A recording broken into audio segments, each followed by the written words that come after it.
You guys, make a run to keep the score closer. And there was a game, maybe Cincinnati. I'm trying to remember. They all blur together. Where y'all did that. Y'all did that kind of late in the game with the press and hit some threes and stuff.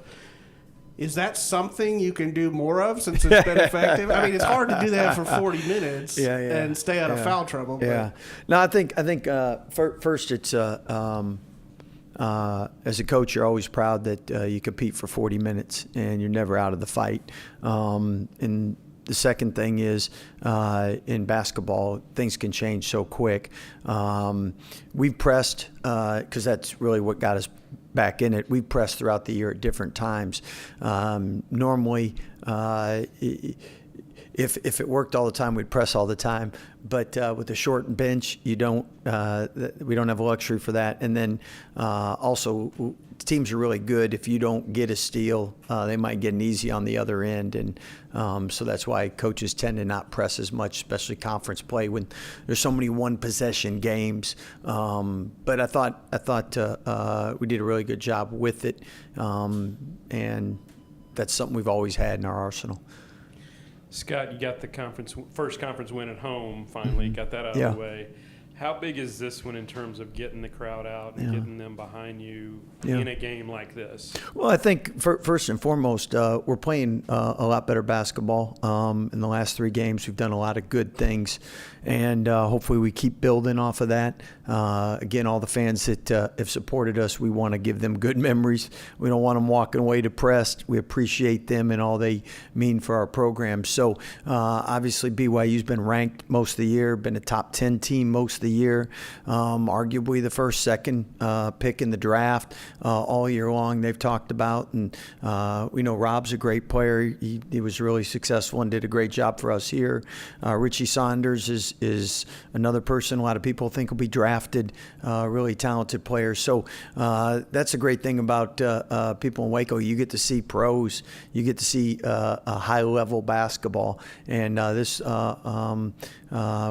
when we played BYU at home in the past, it's been very competitive games, and we need to make sure that we do everything we can to protect home court because we know how important that is in Big 12 play.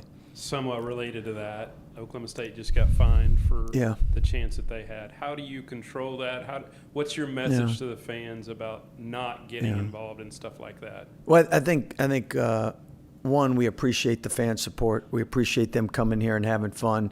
But we're a Christian school, and greatest commandment, teacher, what's the greatest commandment of the law? Love your God with all your heart, soul, and mind. Love your neighbor as yourself. So there should be nothing that would be racial or anything to another team or opponent. Again, I know we have a high standard here at Baylor, and our fans always do a great job representing our university. So a lot of loud, a lot of noise, a lot of activity, just nothing racial.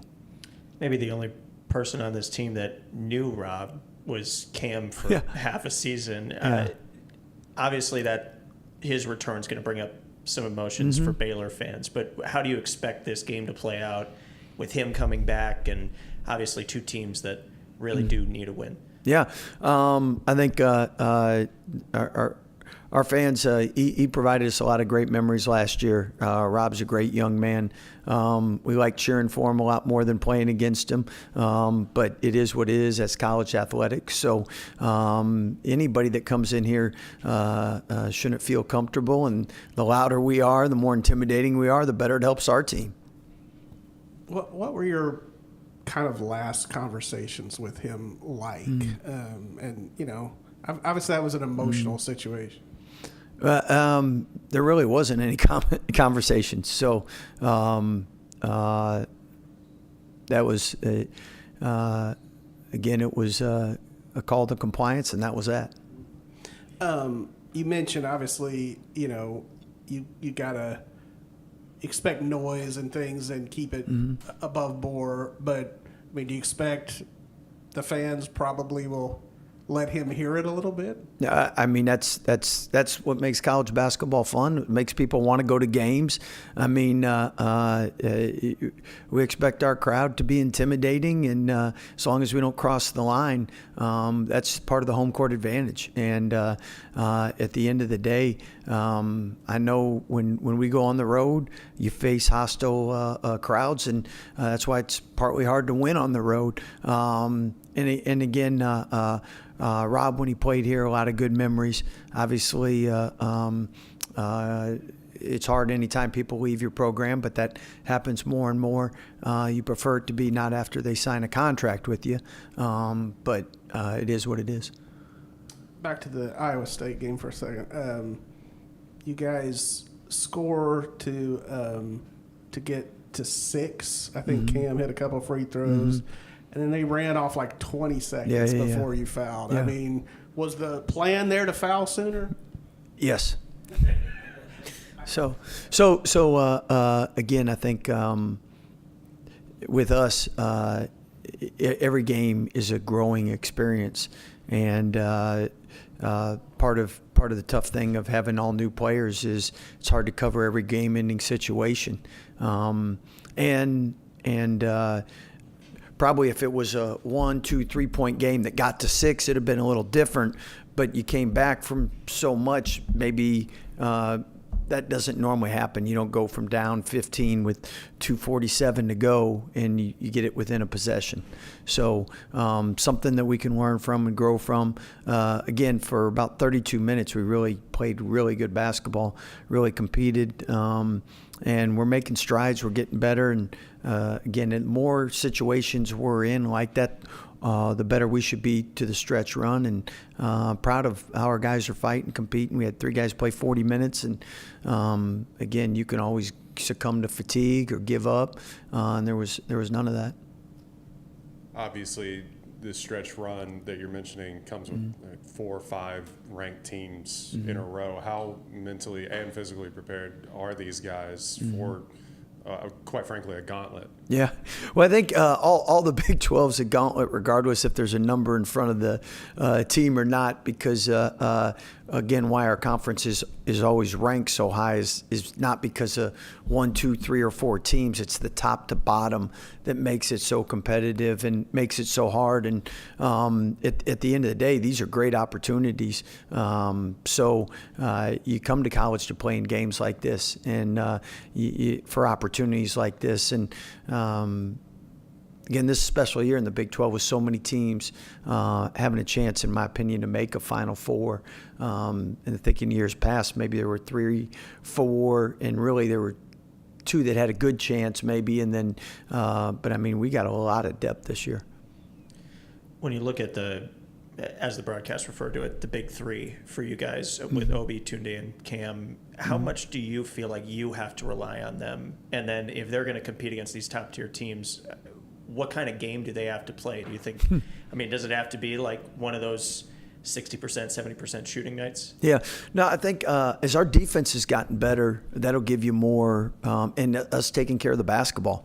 I mean, at Iowa State, we had 9 turnovers, and first time we played them, they had 20 points off our turnovers. This time, I think it was 11. So, I mean, if our offense is good, our defense will be better, and the better our defense is, there can be more slip-up on the offense, and you still can win. I think our shot selection's improved. Our ball security's improved. I think as a coaching staff, we have enough data and information, and we've coached guys long enough to put them in positions we think they can be successful, where we have some experience with it now versus guessing. And so hopefully with that, our defense keeps trending. I think we went from 115 to 87, and that's a big jump in a short period of time. So hopefully everything keeps trending in the right direction. And again, you're playing great teams, so you can play well. I think we all agree our margin of error this year, we're not blowing out top 25 teams by 30 points. So we got to be on point. Just 2 more for me. Dan, how's he doing? Dan? Dan. Doing well.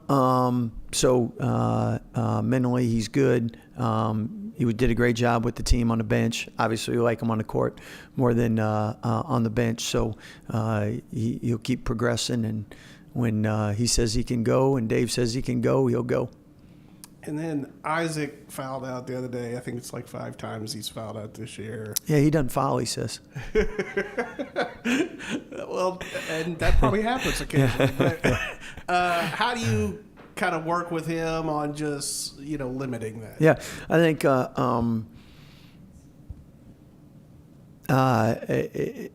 sometimes your biggest strength can be your biggest weakness. He's a strong, physical, has potential to be a really good defender, and he's just got to make sure he uses his chest more, does his work early, doesn't reach as much, gamble as much, and at the end of the day, the higher levels you play at, the more fundamentally sound you have to be too. And I think him learning our defensive scheme and what we want, hopefully it keeps getting better and better. He's progressed a lot in minutes played from where he was in the beginning of the year. So he's done a great job, and hopefully, especially with a shortened rotation right now, we need everybody to be wise on their fouls and make sure they're the right ones at the right time. Awesome. Thank you, guys. Good questions.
well-coached team, and in games like that, you really just got to eliminate the most mistakes you can.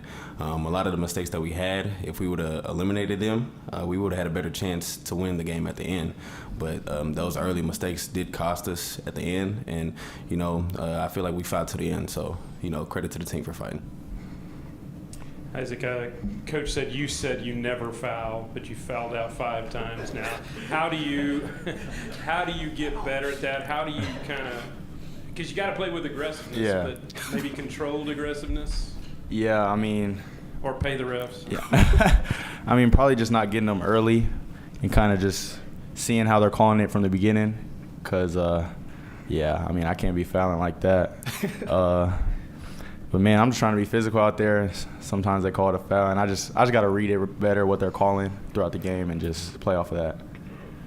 Obviously, you guys didn't get a chance with Rob, but the fans are probably going to come out full force. What do you expect for the environment tomorrow on Wednesday or Tuesday, excuse me? And how do you game plan for that? I mean, every game is exciting. Everybody brings the energy here every game. So, just playing hard, keep playing how we've been playing, and, just trust our work, and I'm sure it'll work out. Yeah, as Parker alluded to, Rob, right, probably will get an earful from the crowd. Like, have either of you been in a situation where you've gone into an opposing arena and they just, targeted you with boos or – I feel like the most recent one that we was at was Dan when he went back to Cincinnati, but for some reason they actually kind of was really with him, like he was warming up and they were kind of cheering him on a little bit. I can't really speak on the situation too much and what the fans are going to bring, but trusting the Baylor fans, I know they're going to say what's on their mind and whatever they feel, and hopefully it'll help us because I know we're going to be riled up to go in there and, just compete. So, you guys have, as Coach called them, big opportunities coming up. You got BYU tomorrow, Louisville Saturday. Just how hungry are you guys to maybe stack some wins together and sort of, build your case? I mean, we extremely hungry, I mean, we still think we're in it. We're trying to win every game, going in every game to basically kill. And, I don't think anybody's lost their hunger for it. Going up against some really, really talented guys like DeBonta, Wright, Saunders, what do y'all have to do defensively to slow them down? Just trust our game plan. We have a game plan every game. And, just trusting that, trusting our work. And, just going out there and playing at the end of the day. Anything else? All right, perfect. Thank you.